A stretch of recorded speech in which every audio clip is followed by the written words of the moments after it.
السلام عليكم، اهلا بكم في قناتي سويت اند سوا مع رنا. يا رب تكونوا بخير. النهارده هنعمل مع بعض رز معمر حلو الجبار بمعنى الكلمه. طعمه يا جماعه حكايه. حطوا كوبايه رز، الكوبايه اللي هنعاير بيها الرز هي اللي هنعاير بيها اللبن بتاعنا. لكل كوبايه رز عليها 3 كوبايات من اللبن. تمام. لبن يفضل ان يكون لبن بلدي، بتاخدوا الدسامه بتاعته كمان وتحتفظوا بالقشطه بتاعته. انا بجيبه بغليها قبلها بيوم، وبعد كده ابتدي ادلق، يعني ابتدي اخد القشطه بتاعته تاني يوم. تمام. هحطه على النار، مش هحط سكر، يا دوبك بس هحط معلقه كبيره من السمنه وهحطه على النار. انا عايزاه يغلوا مع بعض، خليها نار متوسطه كده ويغلوا مع بعض. بصوا شايفين منظر الرزايه طبعا اختلف ازاي. في المرحله دي هبتدي اضيف السكر. انا ليه ما حطيتش سكر في الاول؟ عشان لو احنا حطينا سكر من قبل ما يغلي هيلدع مننا من تحت. نحط السكر اول ما تلاقوا ان اللبن ابتدى يعمل فقاعات زي ما احنا شايفينه كده، نبتدي نضيف السكر. السكر بتاعنا قد ايه؟ معاكم من ربع كوبايه لحد كوبايه الا ربع.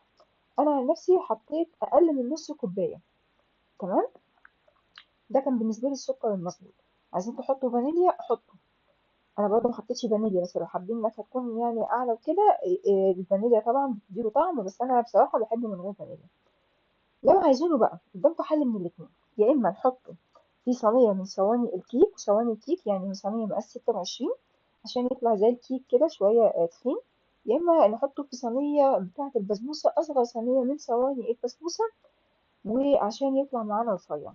بدخله على فرن ساخن شغال فوق وتحت، او شغال تحت بس قوي على حسب ايه الفرن عندكم ما بيشتغل فوق وتحت. طبعا ده فرن كهربا بس، انما تحت بس فرن الغاز. هنشغله على درجة حرارة 180، وهنسيبه حوالي بتاع من نص ساعة لساعة الا ربع، خليه ياخد وقته. طبعا شفتوا شكله هو اصلا مستوي عامل ازاي. طبعا انا مسويه في فرن كهربا فكنت مشغله فوق وتحت. بصوا الشكل عامل ازاي، بجد بجد وهم. راحتكم بقى خالص في اللي انتوا عايزين تعملوه، تعملوه تخين تعملوه رفيع، احنا هنا ما بناكلوش في الرفيع. في اي حال ايا كان الشكلين الاتنين هيطلعوا احلى من بعض. بنعمله على نار متوسطة 180 دي، يعني نار متوسطة عشان الناس اللي ما عندهاش الفرن بتاعها في تايمر بدرجات. بصوا شايفين السمك بتاعه عامل ازاي. بصوا بقى انا مديله لون من تحت عامل ازاي برضه. بصوا شايفين، مش احلى ولا اجمل من كده. ويا سلام بقى لو حطينا عليه بولة ايس كريم واي صوص من الصوصات بقى بتاعتنا الكراميل، يا خبر ابيض على الجمال، حتة تانية خالص مش هتشبعوا.